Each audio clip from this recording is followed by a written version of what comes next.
Welcome to the Texas Rangers franchise here in MLB 23 The Show. I chose the Rangers because I think they're in a really unique spot when it comes to a rebuild. You look at last year, they had 68 wins, and they had even less the year before. And as of right now, they're in first place in the AL West. Even in this franchise, I tried to sim as realistically as I could, so we'll go ahead and look at the standings. They're at 49 wins, 4 games up on the Angels, 5 games up on the Astros. In real life, I think they are 4 games up on the Astros, 7 games up on the Angels. So it's as close as I could get it because they don't have a start today function in MLB The Show. But you look at the team, and they obviously spent a huge amount of money in free agency with guys like Jacob deGrom, Corey Seager, and Marcus Semien, over like $600 million on all of those guys or something crazy. Jacob deGrom is out for the season in the franchise and in real life. I'm going to try to mirror real life as much as possible, or I tried to up until this point. So after this point in the season, it's a whole new universe. It's a whole different thing. And so DeGrom is out for the season, but for reference, or to show where we're at in the season, I did just trade for Aroldis Chapman. The trade went through like it did in real life, which was nice. So Chapman's on the team. DeGrom's out for the season. John Gray is on the IL, unfortunately. The biggest thing that I couldn't really control was the stats. And that's really unfortunate for guys like John Gray. Guys like Andrew Heaney is a huge one who has a 6.46 ERA halfway through the season. In real life, it's not an amazing number, but I think it's low fours. I think the guy that's hurt the most is Adolis Garcia, who in real life has 20 home runs and is hitting 265, I think.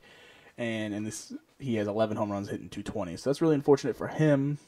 Guys like Seager have crazy numbers. Semien also got hurt a little bit, but his OPS is still pretty high in here, I think. Yeah, 804. So it's not too bad. Eovaldi is being benefited by the stats not tracking. He's having a crazy year, just like he's in real life, but not that crazy. Jonah Heim actually is very, very similar. He has a little bit more home runs and a lot more RBIs. A lot of these guys have not as many RBIs as they do in real life, but that's okay. We did with what we could, and so let's look at the roster. So on the pitching staff side of things, we have Eovaldi. John Gray should be back in about a month. Dane Dunning, Andrew Heaney, and Martin Perez is the big league squad. Taylor Hearn is up in the bigs right now, taking that 5th spot while John Gray is hurt.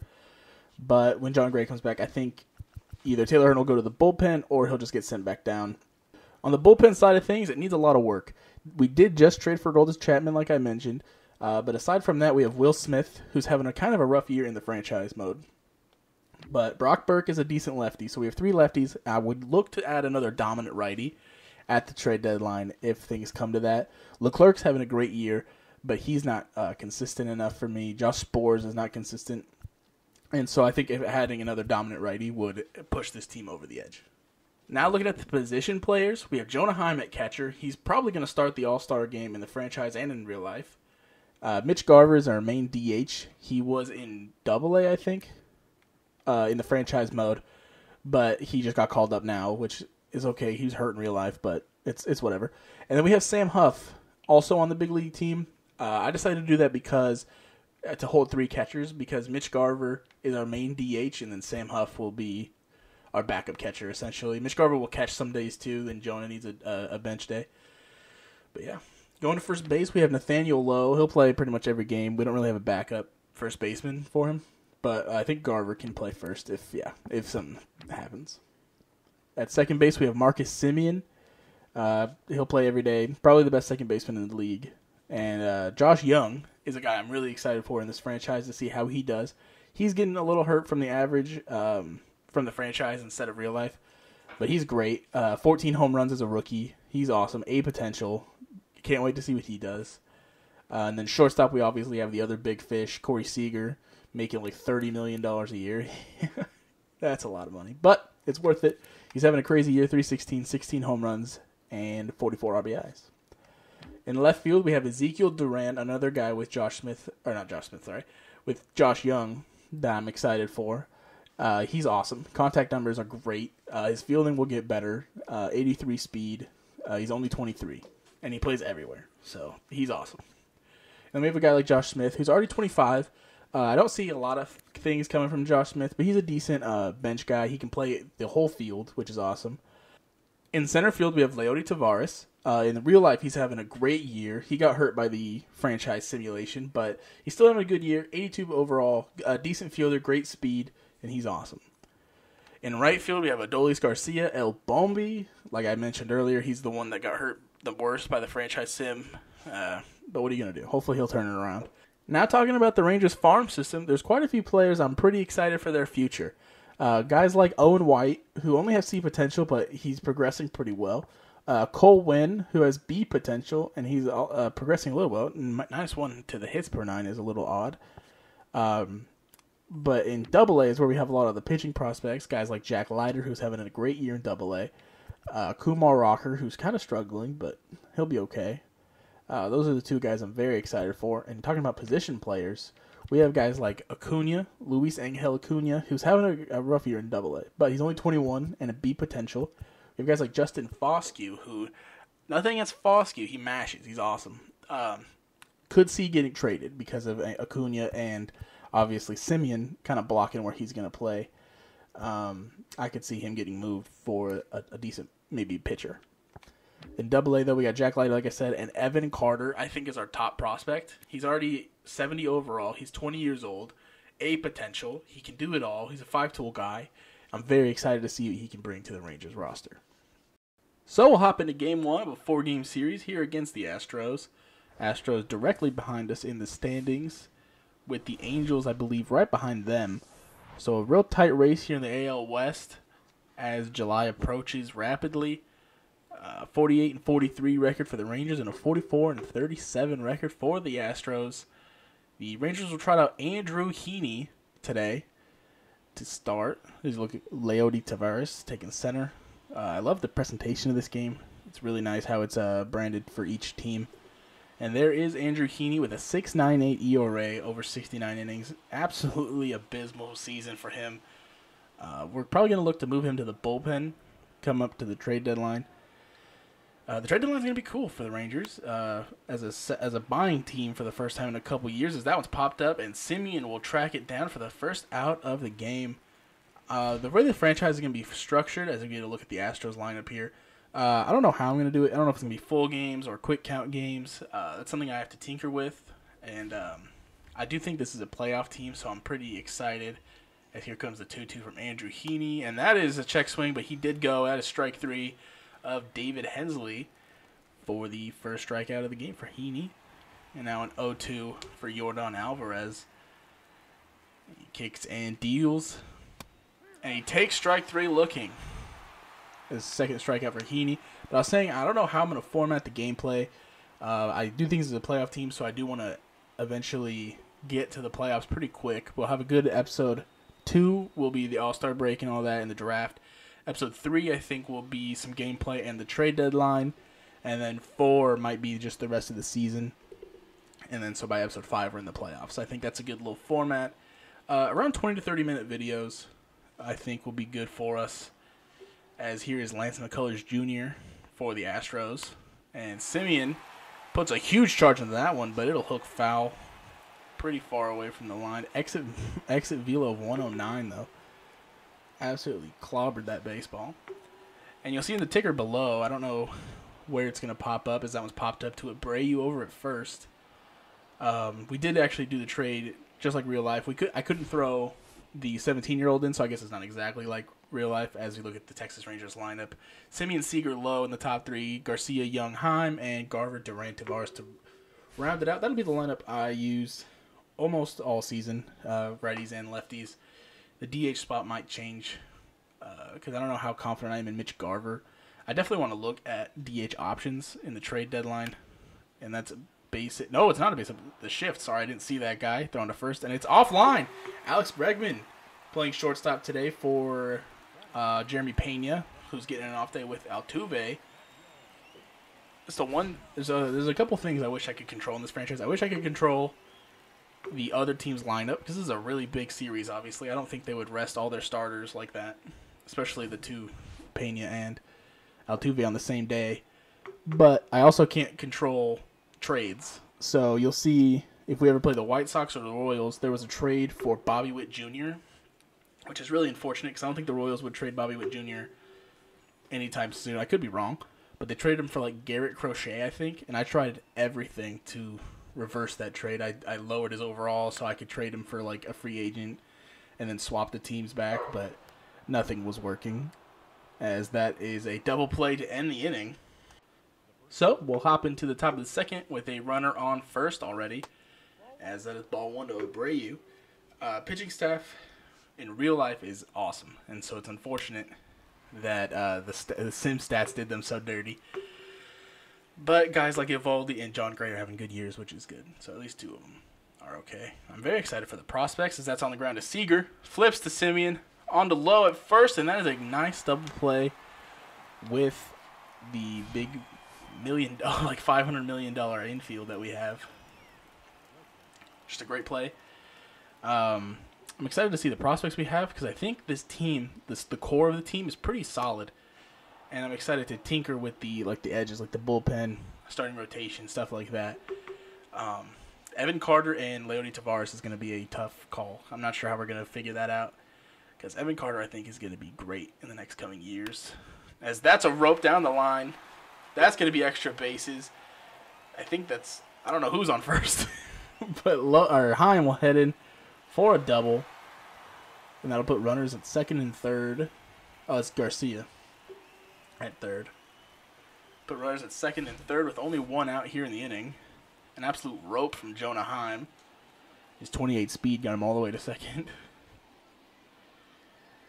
As like the presentation of this game is insane. So they bring up Mitch Garver now with one strike already. Swings at a sinker. I am using zone hitting for this franchise. I'm pretty bad at this game, especially using this camera. I like this camera for franchise mode, so you can see the hitter.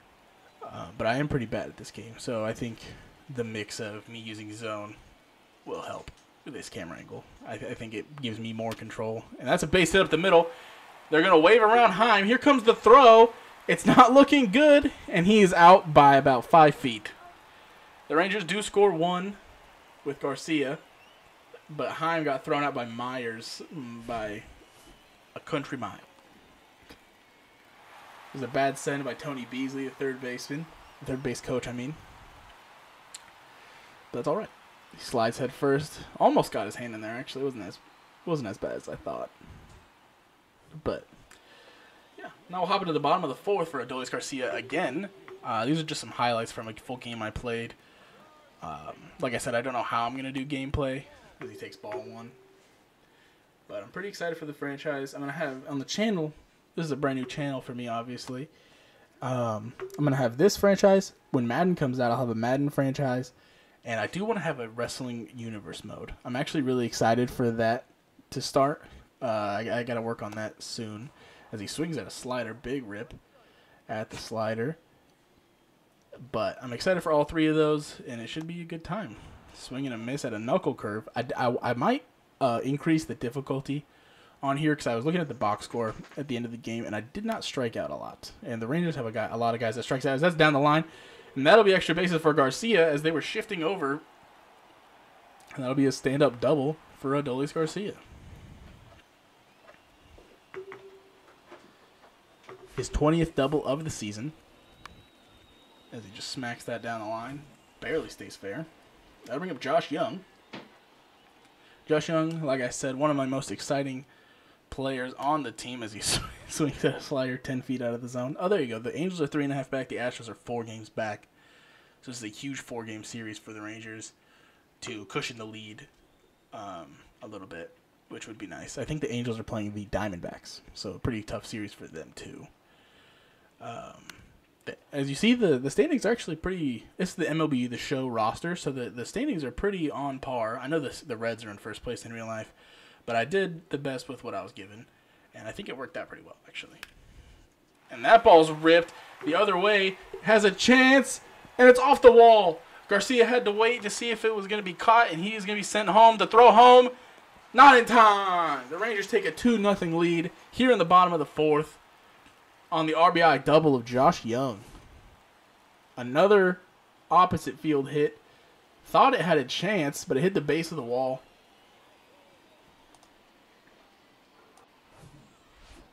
As now we got to jump into the fifth inning. here for Alex Bregman. Heaney's still dealing. I think he's given up 1 hit so far, which is nice. Having a good start after his abysmal start to the season, like I mentioned earlier. But yeah, the Astros and the Angels are both very good teams. We'll see what they do at the deadline. I'm interested to see how we rank against them. I think the Astros will definitely have a tear month where they just go through and win like 20 games in a month. So I'm pretty nervous about that, as that's a ball. But overall, I'm very excited to see where the series goes. Like I said, we have the prospects to make a trade as that's ripped down the line. Young almost makes the catch, and that Duran will throw it in a second. 41 speed. He's in there, though. A double for Alex Bregman. We have the prospects to make a pretty big trade this trade deadline. I haven't decided if I want to go. I want to go all in. Obviously, the Rangers in real life, they're making the moves, you know. And so being in first place, obviously with already the Chapman move super early, it's not even close to the trade deadline yet. I think that just proves that they're ready to go. As that'll be a ball to Corey Julks. I believe Corey Julks is making his MLB debut in this game. Yeah, making MLB debut. There it is. So he takes 2-0. It takes strike 1. 48 pitches here in the 5th for Heaney. Good pitch count. Pitching a great game so far. As Heaney deals the 3-1, and it's in there for strike 2. So a full count here for Corey Julks. Here comes the pitch, and it's on the ground. Into right field. Garcia's going to come up throwing. They're going to hold the runner, and they'll have runners at the corners with nobody out here in the 5th inning. First sign of trouble here for Andrew Heaney, and that is Corey Julks' first major league hit. Congratulations to him. And that'll bring up Jake Myers, who made the great throw in center field to throw out Heim earlier in this game. And that's ball 1. He has a 370 average with runners in scoring position. I don't know how long he's been in the bigs, but that is insane. And now he's faced with 2 strikes. Kicks and deals. And that is ball 2. Good at bat here by Myers. Here comes the 2-2 offering. And it's another full count. It's been a rough inning here for Andrew Heaney. And we are going to get some people warmed up in the bullpen. We get Joe Barlow and Josh Sports for now. And kicks and deals the full count offering. And that's on the ground. Simeon flips to Seager. Throw on to first. In time, double play. They trade the 2 outs for the 1 run, unfortunately. But that'll work. Great play by the middle infield. The $500 million infield, I believe. Which is awesome. I think they're worth it, obviously. They're both playing great. And so that'll take us to the bottom of the 5th. With Corey Seager coming up. He's 0 for 2. Lance McCullers still on the hill. And that ball is belted. Deep center field. It has a chance. Myers is back. And it's out of here. The Rangers take a 3-1 lead on Corey Seager's, I think, 16th home run of the year. 16th. 433 feet. Absolutely crushed to dead center. There you see Simeon and Duran. Absolutely crushed. Corey Seager obviously making a name, making a case for maybe MVP. Not just an all-star starter. Obviously, we're only halfway through, but you never know. Dead center. And now that'll take us to the top of the 9th. Same score with 2 outs. And Kyle Tucker up as he takes strike 1 there. Brushes him off the plate with the fastball there. Kyle Tucker kills lefties. Will Smith is, in fact, a lefty who swings, and it's strike 2. 2 strikes on Kyle Tucker. Will Smith kicks, deals, and he lays off the curve. Counts even here at 2. Here comes the pitch. Swing and a miss, and the Rangers will hold on to win. And thank you guys for watching episode 1. Let me know if you guys, no one's going to watch this, but let me know if you guys have any suggestions of how to do gameplay. I've never done a long-winded franchise mode like this. So I'm pretty excited to see how we're going to figure it out as the Rangers win 3-1. We hit them 10-5. And he picks up his 7th win of the season, and Will Smith his 21st save. So that'll do it for me, and I'll be back with episode 2. Will be the All-Star break and the draft. I'll see you then. Peace.